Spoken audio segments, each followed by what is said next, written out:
We are live in our mini series. I'm going to do a testing just to make sure it looks like I am on mic. It hopefully is working.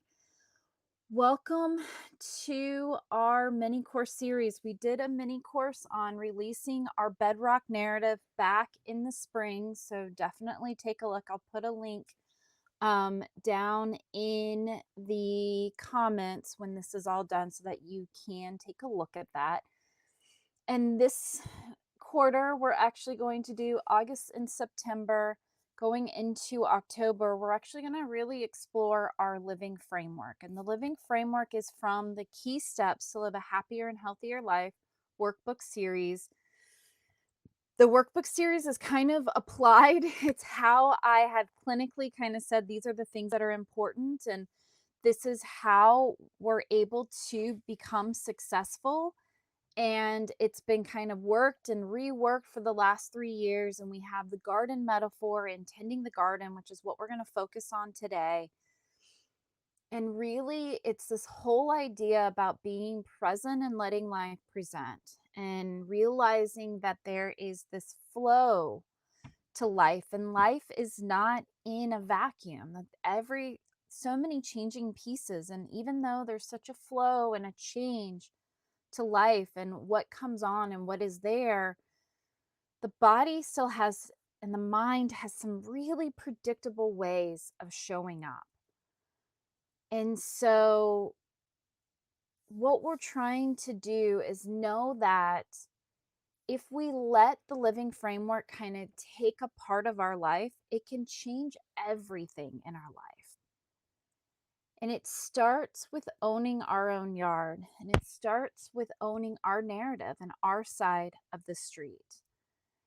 And so we're going to look at neurohumanity and the living framework. Neurohumanity is kind of the big thing that drives everything. The living framework is kind of the service, kind of how we implement neurohumanity.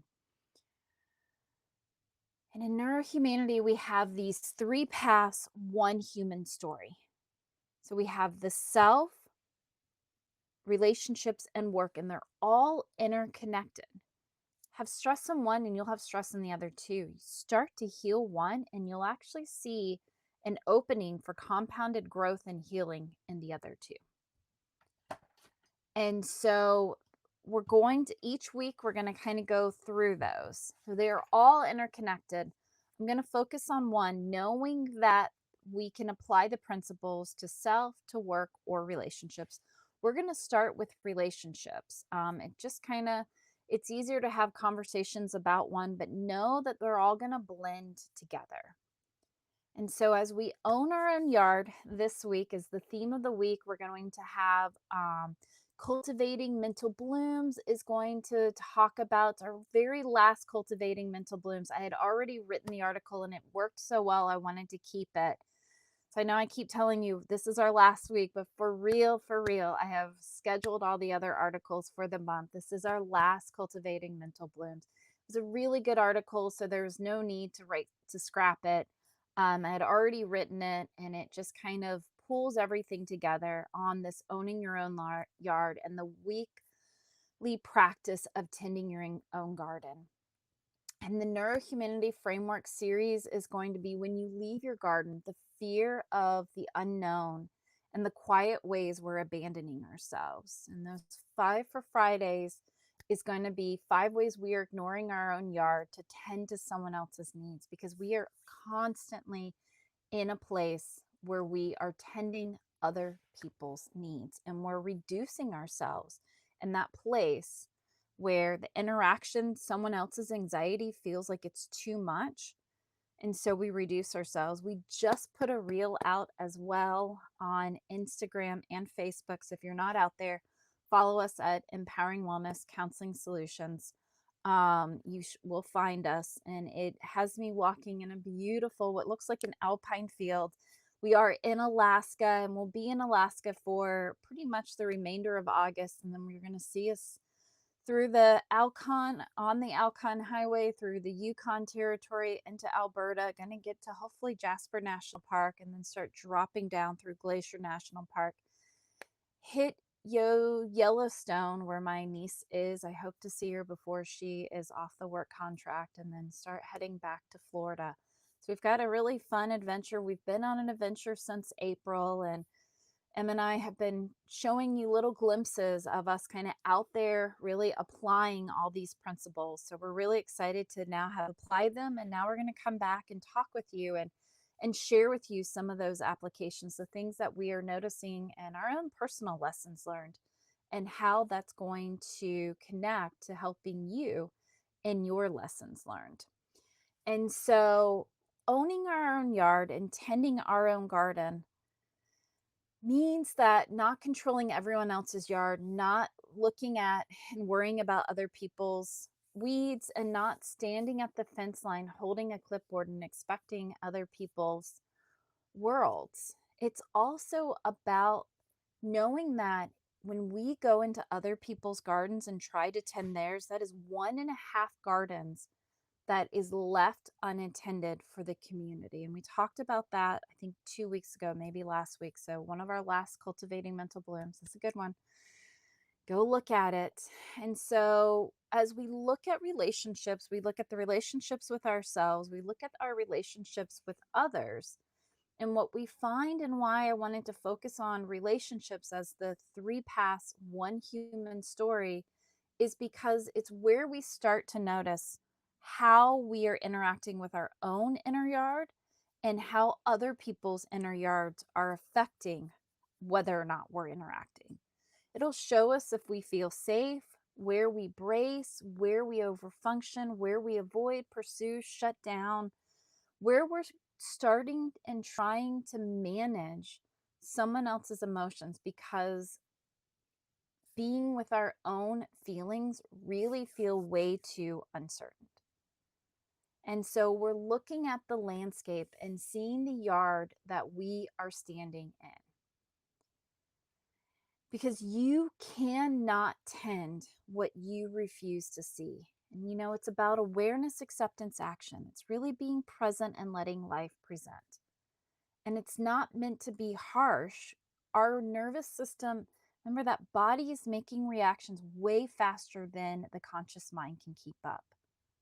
And so, as we are trying to build that unity so that they are connected, that mind body connection, and Emma's going to do an amazing job. I cannot wait for Wednesday morning, 6:30 in the morning. She's going to get you started.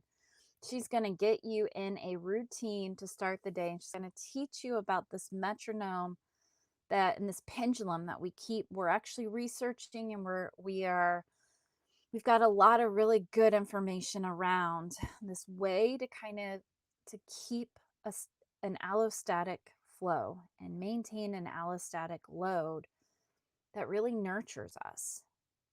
And so we're inviting you to understand that awareness comes with acceptance, that you can't accept what you're not aware of. And that's what this series is going to be about, is building that awareness so that you know what to do and realize it's a nervous system response. It is not failure. There's no shame in this game. We're letting all of that go. We're just being present and letting life present. And so I want us to take a moment, as we do in our mini courses, to just ground, to arrive to where we are right now. So put your feet on the floor, get those bread kneadings on your toes going. Let your body notice the support underneath you. If you're sitting down, lean up against the back. Really feel the pressure of how you are connecting to the world right now. Take one slow breath in. Slowly release it out. You do not have to become perfectly regulated. That's not the goal. The goal is just to notice that you are here. And then gently ask yourself, what did I bring with me to this moment today? Maybe you brought some stress, anticipation. Maybe you have relational heaviness that's just weighing on you. Maybe you're just curious on, I post a lot. Do I have anything to say, or am I reading a bunch of scripts? Maybe you have some curiosity. Whatever is here, we're not fighting it. We're just trying to locate it. We're finding that sense of awareness. And that's how you begin tending your garden, is through this awareness, seeing what is there, noticing what is there. Don't buy all the material because you think you may need it one day. Be present and know that there are things within your garden that can help tend to whatever may come up. I plant, that is a lot of planting stuff, right? I plant peppers, not because I'm going to eat a bunch of peppers, although I do ferment jalapenos, so that when I do want something, that extra flavor is there, that just little tiny kick of heat, and the fermentation gives it a little bit of salty. It's, can't tell you, it's wonderful. But I also plant the peppers. I plant one pretty intense pepper bush so that I can make an oil that will, or a spray that will deter any infestations that may come, so that I can put those near my plants, and I already know that there's a co-planting there, a companion planting there that deters some of the pests that come with my tomatoes. So we're just noticing, not because it will come up. I don't need 50 pepper plants. I need one. I don't need everything to come up. I just need one. And if it doesn't come up, it's like 50 cents at the store. Like, it's not that big a deal. These are not life or deathers, right? It's about being present and knowing that I have all the value and all the capacity that I need. And only I, no one can take it away from me. Only I can put concrete on it and prevent access to it. But we have all the same capacity. We all have the same value and capacity. And we are the ones who block it. Nobody can take that away from us. Take that deep breath in and quietly say to yourself, I can notice without judging. I can see without shaming. I can tend what is mine. This week is about relationship, but it's not the way we usually talk about couples and relationships. We are not starting with, how do I get them to understand me? And how do I make them change?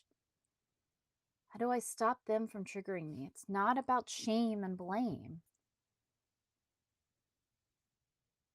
We're looking at not where we start,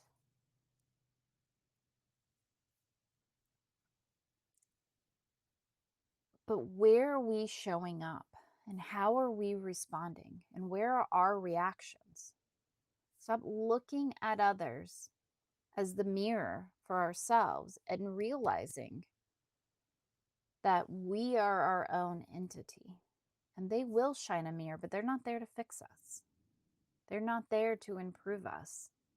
And our performance, and whether or not they like us, is not about our performance or our failures.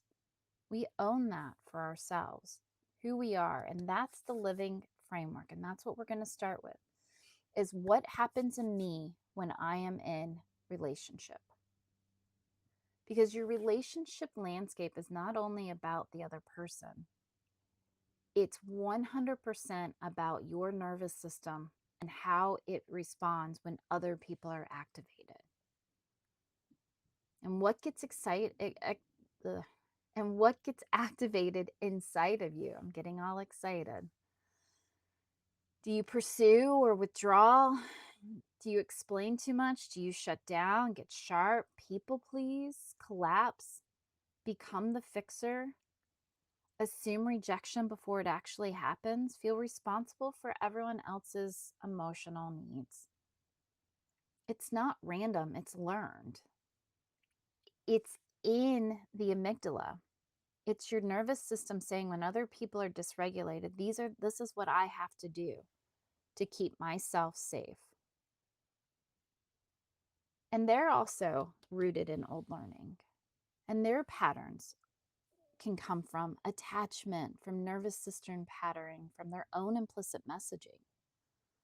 So as we see the yard and what we're standing in, we're asking, what has my nervous system learned from love, safety, repair, conflict, distance, closeness, and being seen? Those universal constructs, that sense of belonging. That is the landscape that we are looking at. That's what we're exploring this week. And once we can see it, we can tend it. Once we are aware, we can start to accept and let go of that judgment. Radical acceptance.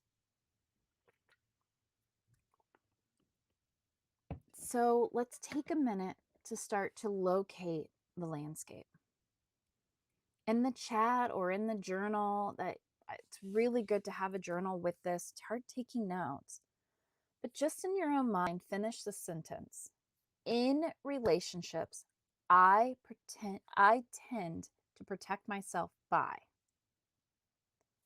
In relationships, I tend to protect myself by. Finish that sentence. Is it explaining, withdrawing, over preparing, over giving, becoming agreeable, shutting down, being hyper independent, scanning and reading the room constantly, trying to fix the mood, assuming that I did something wrong, staying busy, controlling the plan, or replaying the conversation later? In a relationship, I tend to protect myself by. There's no shame in anything that you notice. It's not a confession booth. There's nothing to be upset about.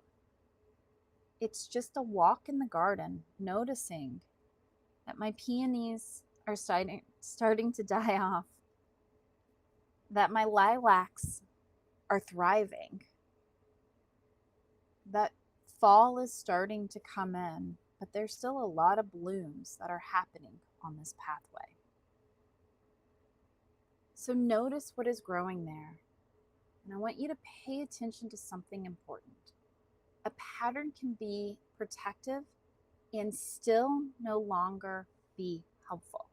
These dualities of truth, it can protect you, and also it can prevent you from being able to be present. Because often when we notice a pattern, we immediately turn into a character attack. We think that it must have been a failure. I must be needy, or I'm too much. I'm broken. I'm difficult.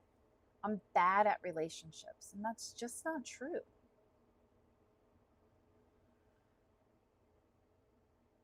And that is not necessarily what awareness is. That is shame wearing an awareness costume. True awareness sounds more like, this is a pattern that I learned. This is my nervous system telling me it doesn't feel safe. This response has been trying to protect me. This may have helped me survive in the past. This may not be helping me connect in the present. This is something that I contend. And that's the shift that we're going to make over these next couple of weeks. Your current relational landscape is the emotional and nervous system environment you are living inside when you connect with others. It's what feels safe, feels threatening, what you expect from people, those perceived expectations, the assumptions about what conflict is, how you interpret silence, how you respond to closeness, to distance, to believing whether or not repair is even possible, how you blame yourself, how you blame others, and how much space you have for complexity. This is why two people can experience the same moment very, very differently and walk away in very different ways. One person can hear silence and thinks they're busy. Another hears it, they're pulling away. They're abandoning me. Another may think, I did something wrong. Or I knew I couldn't trust them. Oh, that good attachment coming up. I knew it. I knew I couldn't trust people in the first place. Why do I even try? just with the littlest, slightest bit of difference, of distance. And that distance, that silence, could be you're on red for an hour on a text message. And maybe they have been consistent with texting. But it's also Tuesday. And the last time you heard from them may have been Monday afternoon. Or maybe it was Friday. Maybe they had a weekend and they had plans. Maybe they are ghosting. At the end of the day, it doesn't matter. It has nothing to reflect on you. It has everything to reflect on them and how they're showing up. And so we focus on ourselves. We focus on that power of neutral for ourselves, tending our own garden. It's not about what the body believes is happening. It's about being present enough to have that mind-body connection, to understand that there's a predictable nature to behavior. That's what neurohumanity is. That's why we look so closely at the nervous system. It's usually coming from the yard you are standing in. It's this place, the work is not about shaming the reaction. It's about understanding how are we going to respond. It's how do we want to repair and reset and return in these moments of activation. What part of my yard did this moment just reveal? Is this maybe the compost I was trying to hide? Maybe this is the beans I tried to plant because I thought I needed sustenance, but I didn't really want them. Maybe it was something that somebody else had planted and I've been tending it. Because amongst all of this in our interactions is going to be wounds that we have had. An attachment comes up in 4 ways. We're in a negative dynamic, so bye-bye secure attachment. And you have insecure attachment, which says, don't leave me. Lenny in the mouse, like, come here. And then at some point in time, never mind, you're going to leave me anyways. I got to find my control. Avoidant attachment says, this just feels like heavy and I don't want to be a burden to you. And I feel like this is an obligation that I'm not ready to like reciprocate with. Or equally disorganized attachments. You equally cannot have anyone on the island with you and you are terrified nobody's on the island with you. So you kind of moor them out to the side. And those wounds, it's 25% of the negative dynamic. They're coming up. And you will have language around it. And those silences will amp up how you're responding. And will often pull in those universal constructs. And attachments coming in at about 75 to 100. There's 338 feedback loops. So it's coming on. We sit with about 50 to 100. So about 75 to 125 attachment is there, definitely. At about 200, 225 is when universal constructs start to come up. 225 to 250 is about when universal constructs. I don't feel seen and heard. I don't feel like I belong. I don't feel like I have any value. I don't feel like I have any agency. I am not safe. Those suckers come up, things spiral very, very quickly. So when we practice awareness before action, that's what we're trying to do is we need to find these pauses. We need to see where these narratives are coming from. Not because action doesn't matter, but because if we act before awareness, our wounds are the reactions we are having, not our present state. And it's not about rupture, it is about repair, but you repair by tending your own garden. And so that's what we're looking for is awareness before action. We're looking at what is happening, what is tending to, because we're not in a performance state. We're not trying to be performative. We're trying to be present. And in order to be present, we need to know what is happening. We don't need to do anything. We just need to be aware that, oh, those are my black-eyed Susans. The butterflies really love that. It's not that the sunflower is rejecting or a failure. The butterflies like the coneflowers better. But those golden finches go nuts for my sunflowers. And it's really cute to watch them on date night every single night. And one sits and waits while the other one eats, and then they flip flop. Everything has value. And remember that value and capacity, you are the only one who can cap it. And value and capacity is what keeps motivation to want to do more things. But as you cap it because you're avoiding, then that motivation is going to tank with it. So we're just getting curious, and that's what's going to give us access to the value and capacity. Just get curious and notice. We notice, we name, we neutralize. A power of neutral. Standing in your own garden is the power of neutral. We navigate, take one little 5% micro step, and then we nourish constantly through all of this. Give ourselves grace. Being in a state where you may be an anxious high achiever, which I think is just redundant. I think you're just a high achiever who is hyper activated or hyper aroused. And so we throw a nice little tag on it, call it anxious. Or somebody who feels deeply, or somebody who likes to help, or a leader, or a survivor, or someone who has done a lot of personal work. You may very quickly want to turn to awareness as another assignment. This is not an assignment. It is not to tell you, here's another diagnosis, go look up what it is and find a new identity. Notice a pattern and immediately think, okay, now I need to fix this. I should be past this. I know better. Why am I still doing this? Let it all go. Find your acceptance. Don't persecute yourself. Don't go on to the prosecuting stand. Find an open space. Not to say it's not my fault or it is my fault. We're saying this is my yard I'm standing in. Let me learn how to tend it. There is no failure here. It's being present and letting life present. It's not saying I've got a bunch of locusts, so I must have been bad. This is the consequence of not following the rules. It's not about that. It's like, I got locusts, so what do I want to do with it? Well, what fights off locusts? Where's my neem oil? What can I do that I can be present with this? Is it going to eat all of my crops? Should I go and pick the crops before the locust gets to it? Whatever I want to do with it.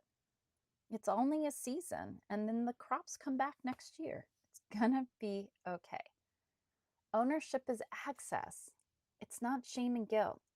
So give yourself access to that agency again through an opportunity to be aware of what is happening. So here's our weekly practice of tending our inner garden. It's what you're going to learn more in tomorrow's article in Cultivating Mental Blooms.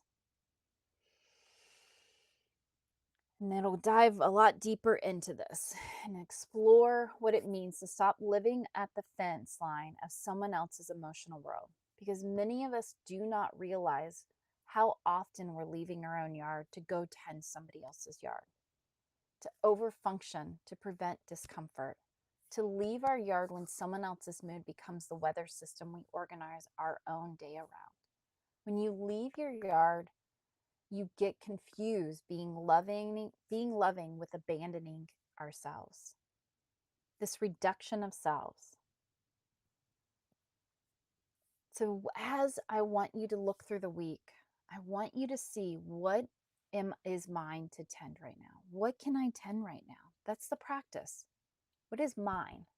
What do I tend right now?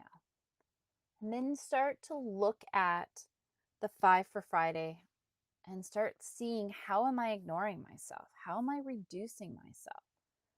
And as you're journaling that down, see if it aligns with what the 5 for Friday is. And as you are looking at how life serves you and what you can tend, then you can look at Thursday's Neurohumanity article of the fear of unknown and quiet ways we're abandoning yourself. And you can start to learn, what would I rather fix, pursue, avoid, and explain, or perform that task and ask, what is happening inside of me as I'm pursuing somebody to do something to regain interest with me? as I'm avoiding something and I'm trying to put somebody in a ghosted pattern, or I don't want to have that conversation because it's uncomfortable, what is my nervous system doing? Because that unknown of what's going to happen when you interact with somebody, that's the threat your nervous system is saying, I'm not okay with. That's what wants to be avoided. When you get curious about it, you can be more present with it. And the framework of the Neurohumanity article is going to look at quiet abandonment that happens when we disconnect from ourselves, not because we're weak, not because we're failing, because at some point leaving ourselves may have felt safer than staying present.